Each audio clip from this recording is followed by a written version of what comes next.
Hello, Kevin. How are you today? I'm doing very well. It's very warm here in Brussels. How is it in Yeah, Paris? same thing here in Paris.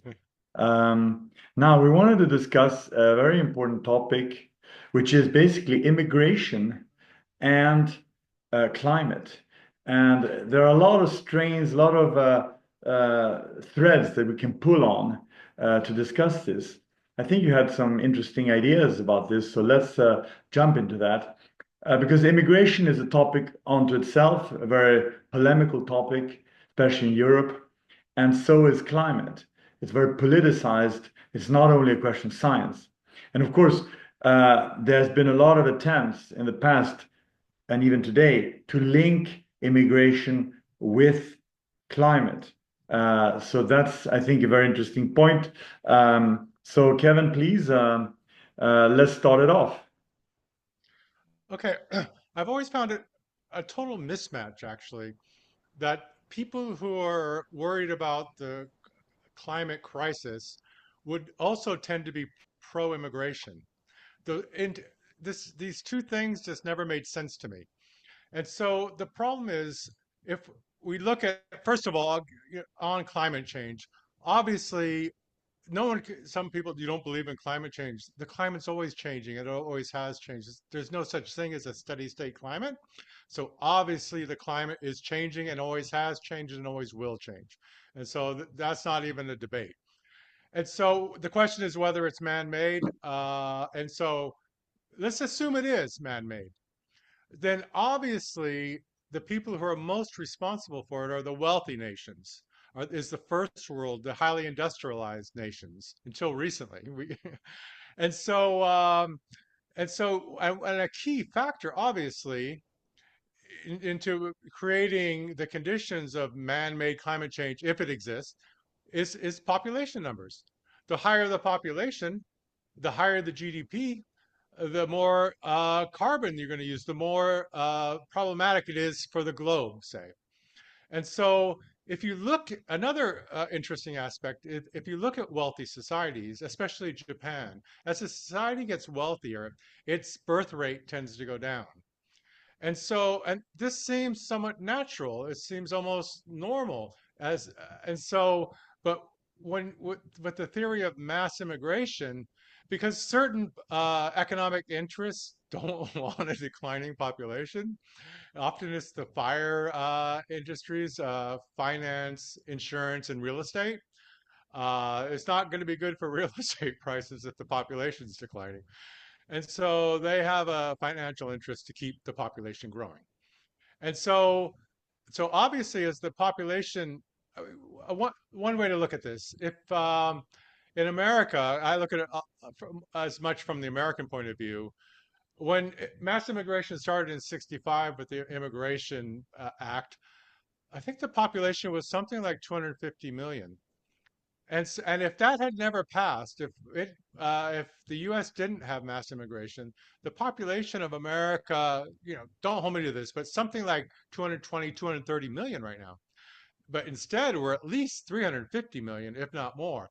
Now, from an ecological point of view, the globe is going to be happier with what?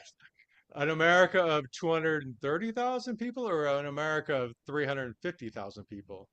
And so, 250 one thing million, I right? always point out Million. is that, especially now, let's say that first world people were moving from Europe to America. So that wouldn't really be a problem from the ecological point of view, because you have high consumers just shifting position in the globe. That's no problem. What is a problem though, because in the third world, they're low consuming, low polluting. They're the kind of people Mother Nature like from the ecological point of view. And so when you take a very poor person with a low carbon footprint and move them into the first world, where they over time they're not like immediately, but they become more or less integrated into the standard of living of the first world. Mother Nature cries when that happens, because the carbon footprint of a society goes up with as its population increases. So that's my first look at this issue. Yeah, I have some comments about that. So the first point is, um, mass immigration towards the Western nations, you say that it is a burden in terms of CO2. Yes, in a way, as you explained, but also no, because what the rationale or the reasoning can be of the ruling majority, sorry, the ruling minority, it can be that basically when you go to the Western world, which has a much more efficient energy use and clean energy, that means that that individual is going to go from an area with very high carbon footprint per person because the energy that is used is actually a not clean one in terms of carbon footprint to a country which uses more clean energy, right? So that could be an argument that is used. Um, and then and then Sorry to another interrupt you, point. Finn, but Yeah, go ahead. that's if anyone makes that argument, it's totally contradicted by ecological studies. Every nation has a carbon footprint calculated, and the Western nations are far higher than, say, Guatemala or any kind of third world country. It's not even remotely close. Of course, I The agree. amount of energy the United States uses per capita is head and shoulders above what Guatemala Of or El course. Salvador or whatever. But So, the other point I wanted to make is that you're right about that. I'm just saying that this is some kind of argumentation that can be used, um, and I've heard similar comments. The other point that can be used is mass migration is a result of climate change. So basically, you've heard this with regard to Syria and other areas. Um, Instead of pointing the finger at Washington, D.C., or at the Western imperialistic powers, they're saying that actually these people are moving to Europe because of climate, because it's too warm and people need to leave their homes, they don't have access to water, whatever. Therefore, they need to migrate to Europe. So a lot of pundits in the West have actually said that, for example, Syria, the Syrian crisis 10 years ago, was actually the first climate war. Of course, I don't believe that for a second. I'm just saying that that is the political argumentation that is being used. We must always remember that these crises are to a large extent artificial. Mass migration is an artificially created crisis. It is the wish of the ruling minority in the West to increase populations for different reasons, such as you mentioned. And it's also the climate is also actually a manufactured crisis, um, and for quite a few decades, the climate has been used as a crisis in order to centralize power, in order to ram through different legislation that is actually going to reduce individual liberties. So it's very convenient to use these crises. A lot of these crises, and also the pandemic crisis is another one, they are transnational crises. These are crises that are presented as crises that cannot be solved within the borders of a single national country. That's why they are so promoted, because these crises are crises that somehow we are told require the collaboration across borders above nation states. And that is, of course, a political tool to allow the basically political globalization, the centralization of power within one or just a few centers, right? So this is how I see also the connection between mass migration and climate. And then the mhm. final thing I Yes. wanted to say is that birth rates in a society that is healthy, that is growing, and that is free, you would have a birth rate that is not as low as in many countries in the West. In the West, you would have probably birth rates around two or slightly less than two children per woman, because actually it's very natural to want to have children. And to want to have one or two children is completely natural for most women. So if you do not have an ideological push to reduce the amount of children per woman. I mean, nowadays we are being told that To have children will increase your CO2 footprint. Therefore, try to avoid to have children. And this is absolutely crazy, but that's what's been going on, right? And if you have an economy that's not doing well, just look at Ukraine, look at these moribund economies of Western Europe. You can see a correlation directly with the amount of the birth rate per woman and the GDP growth and the expectations for the long-term success of the country is directly related to the birth rate. And if you see this, if you see the culture or the civilization where the liberties are being progressively dismantled or reduced, you can also be sure that the birth rate is going to be going down, right? Because couples or mothers, they may not have a clear, open view about politics, but instinctively they will be feeling that it's maybe not proper to have three children instead of two or four children instead of three.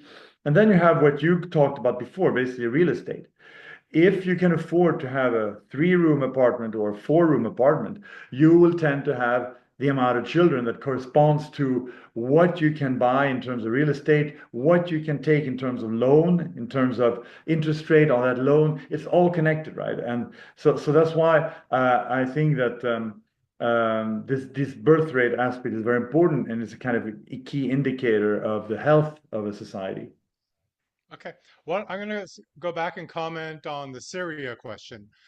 A lot of commentators, especially in the U.S., say that both parties have a policy of invade the world, invite the world. And so, what I've quipped is that the neoliberal reaps what the neoconservative sows. In other words, when the U.S., Israel, the West started the war, the civil war in Syria, they created the crisis, obviously. And so, once that crisis started, it triggered migration. The same with Libya, obviously. Um, that Libya used to block immigration into Europe, but once it was overthrown, it opened the gateways for immigration that way. And so these are policies that are intentional. And from the European point of view, obviously, mass immigration helps what you on the European level, what you were just saying about problems being above the national level, but then go up to the European level.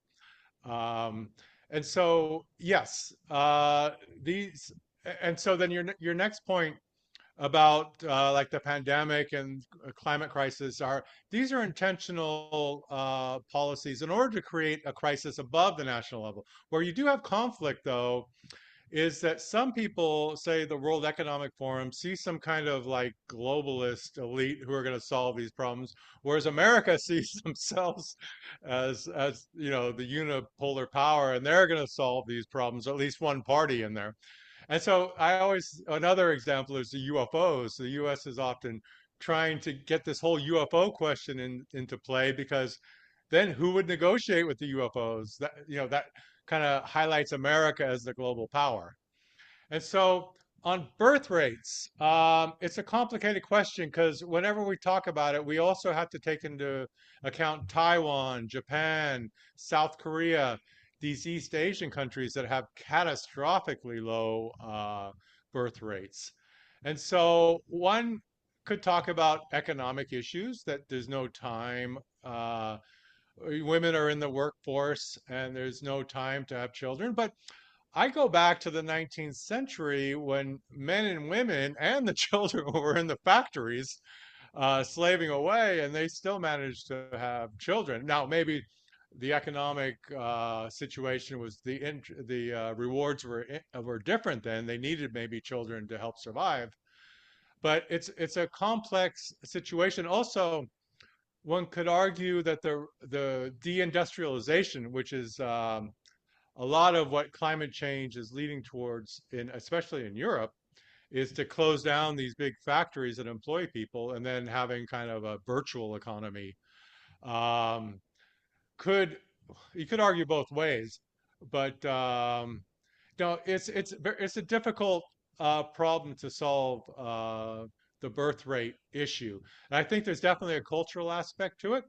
I've heard one commentator said it's like imitation. If women start having children, other women will imitate them. Whereas if the dominant culture says, no, no, no, don't have children, it's a burden, it's so much work, there's no rewards in it, then people on the margins won't.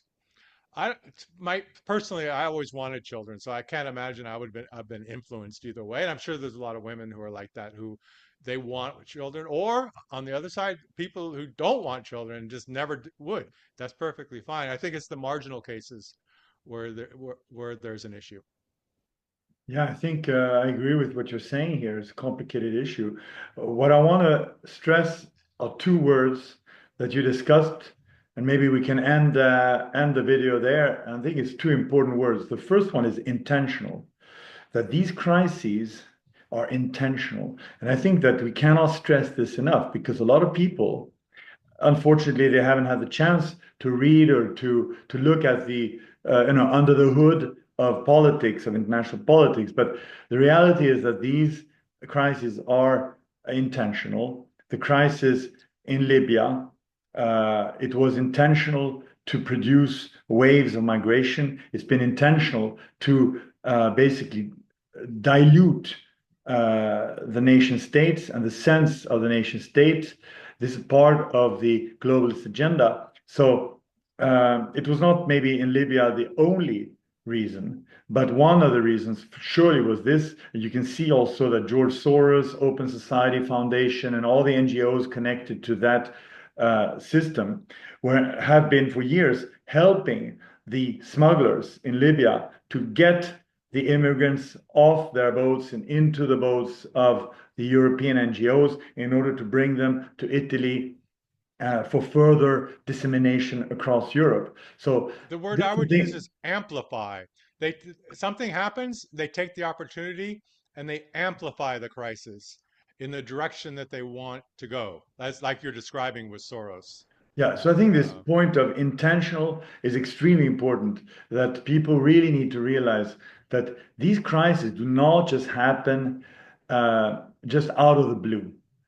It's very unlikely. And the same thing with the pandemic. Now you can see the revelations of Tulsi Gabbard related to the pandemic. It doesn't show that the actual leak was intentional. Maybe it was, maybe it wasn't. But at least it hard to shows say. that, It's really hard to say. but at least it We'll never shows know. that there was active work by the United States in China on these kind of COVID viruses. With gain of function and so on. So same thing with the immigration crisis, same thing related to the climate crisis. We can do maybe a separate program to look at a little bit the scientific aspects of it. But from my point of view, there is no man-made, specifically severe contribution at all to the climate warming. It's just that this has been used for decades, since the end of the 1980s, in order to promote an agenda which is in line with the globalist agenda connected to the United Nations, but also the WEF, and of course, certain banking families in the Western Hemisphere. The other point, the other important word that you talked about is productivity, meaning birth rates are connected somehow to productivity and so on. This can give us actually some indication for the future, because if we really get all of these productivity benefits, right, from AI and so on, it should mean actually in a free society, when productivity always increases in a free society, you would tend to work less because companies are going to be less and less relying on the salaried work. If you look at the way salaried work is costing companies and the proportion of salaried work compared to other capital investments in a company, salaried work has been basically decreasing as in importance for decades, right? And with the arrival of AI, this trend is simply going to increase. And what it means is that salaries can be kept in real terms the same or slightly higher, but you will be working less hours. And so this trend will also allow women to a much larger extent to stay at home and to not work as many hours as they did. And here we can look at this is a long-term trend, right? That goes back from the 19th century and the industrialization, uh, including today and in the future. We hope that AI can produce these benefits, even though, of course, we know that AI can also represent a lot of threats to the to our societies, and that can be also a discussion for another time. But anyway, those are the 2 points I wanted to make. So, any concluding words, Kevin? Yes, I think that's an optimistic take, and often I try to be optimistic. But at some point with AI, the point, if you're the elites in control, you're going to ask yourself, what's the point of all these people out there? What's the point? How am I benefiting from them? From the Fordism or typical capitalist society, you needed workers and consumers. But with AI, do you really need these workers? Do you really need these consumers? And so that's where Yeah. I have a pause with it. But I'm hopeful. That would be great if it worked out that way. No, but I also have a very pessimistic side on AI. I just don't want to bring it all up now because the topic was really focused on Yes, migration yes. and birth and so on No, and but you're right. climate. It could open But the space for. yeah, but anyway, so I think it's interesting. Let's end it here and let's continue on another video uh, next time. Okay, thank you. Okay. Thank you, Finn.